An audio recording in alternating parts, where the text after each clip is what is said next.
I put that sticker there like 2 days ago. The hall had looked like that for a total of 12 days. That's all I'm going to say. Good morning, everybody who's not watching at the moment. We'll see what happens with this. This is a live commentary, so there is no chatting. But I will do a chat one of these days. Subscribe. Subscribe.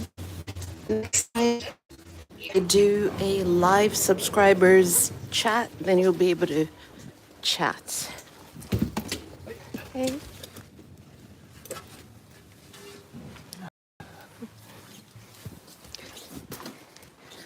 So this is a very nice apartment complex in Norway.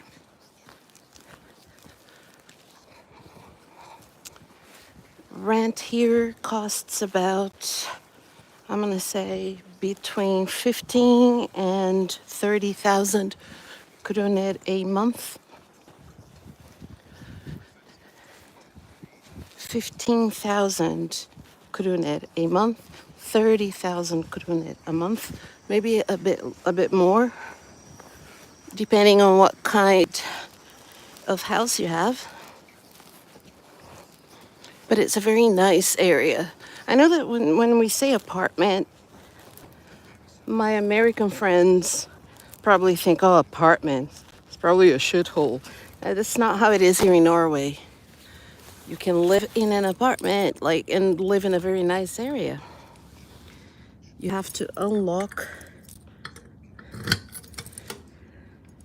the garbage chute to throw the garbage out.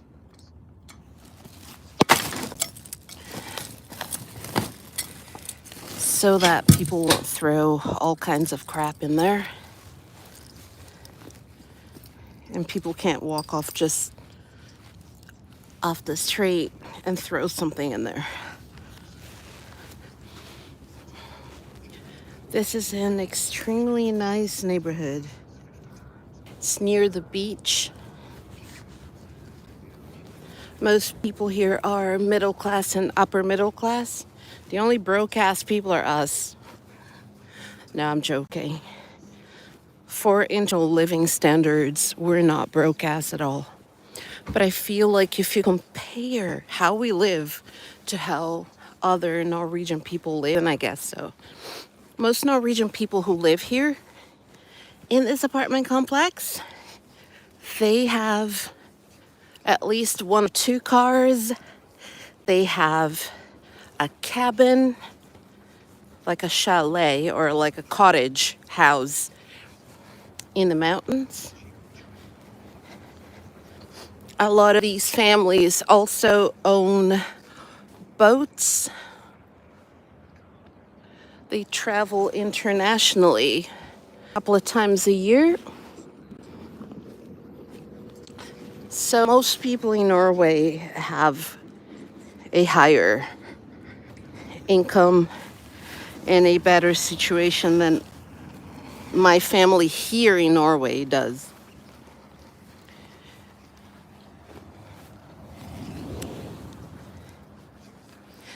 What happened to my financial situation was as follows. In Brazil, I was the daughter of a prominent engineer and an educator. My mom and dad, I'm not going to say they were rich, but we lived an upper middle class life. We lived in a very nice neighborhood. We traveled internationally every year, and we lived in the United States. When I was a child, I lived in New Zealand and Australia, which was all financed by my parents. Even my ticket to Norway, when I came here to live here, when I married my husband in Australia, it was my dad who paid for the tickets for him to go to Brazil after he finished his degree. Then we lived in Brazil for a couple of years. It was hard for him to get a job, and then we moved here to Norway. And that ticket, when I moved to Norway, was my father who paid for it. So I never had to live the way I live here growing up. Growing up, I never had doing right now, walk to the bus stop like this to get to work. I had cars at disposal. We had at one point 3 cars in a garage. My mom and dad would always make sure that us kids, that we had everything. So my life in Brazil was a lot more comfortable than my life here.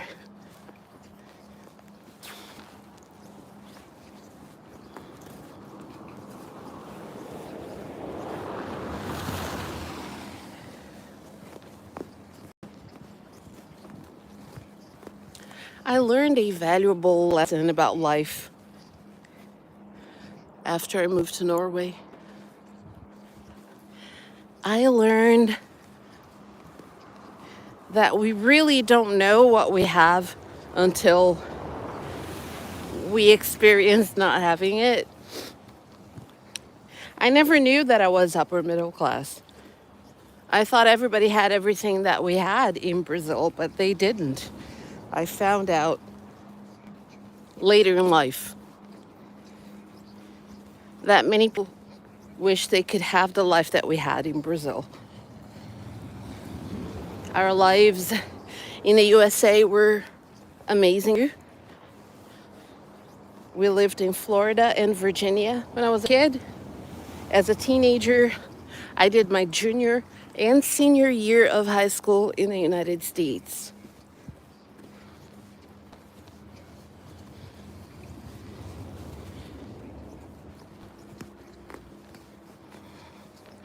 I also had the opportunity to travel to the US every summer. And I'm talking about Brazilian summers. It was winter in the US.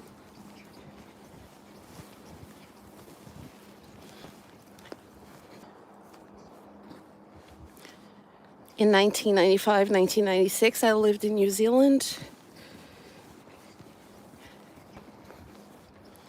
In 1997, 1998, I lived in Australia getting my master's degree. And now here I am in Norway. I've been here for 23 years. I'll shut up now. If anyone has questions, they'll just add this channel to their list. And they will subscribe. Yeah, I'm like 3 subscribers away from monetization. But people really don't care that much.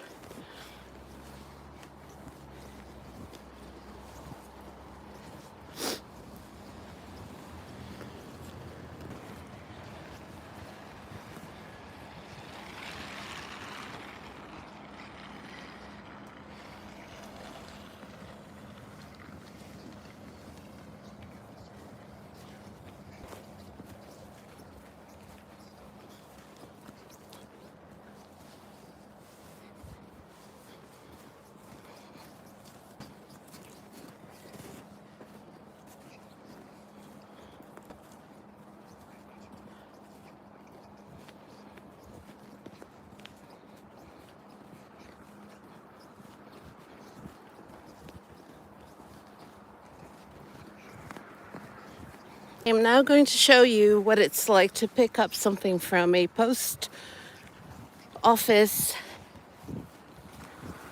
I don't even know what I should call it because it's not a post office. It's not a P.O. box either because I don't always get mail from there. I have to go and walk all the way there to get my packages. They don't send it to my house. So I have to pick it up from boxes. But they're not P.O. boxes in the sense of the word. Like you have a P.O. box, it's paid under your name, and you just use it like that. Packages come to different boxes at each time that they're sent to me. I'm gonna show you what it's like.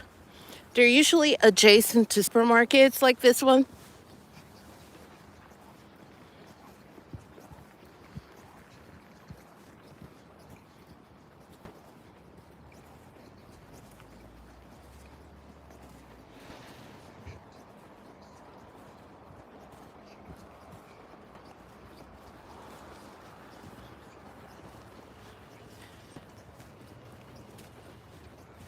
So like I said, this is not my private P.O. box, okay? At all. Let me show you. Here's what we have. This one is a post office set of boxes here. And this one, called PostNord, is privately owned. If I'm gonna be 100% honest, I'm not sure which one is which, or if both of them are privately owned. But anyway, let me. So I have two phones, a work phone and a private phone. So I am going to show you. So you go to your app, PostNord. Once you get to your app, you go to where it says Mine Paket, and then you get your package out. Open one of these boxes and get your package. You click on a few buttons and the doors open by themselves. I will be back later with more info. Subscribe to this channel or disappear and don't say anything, whichever.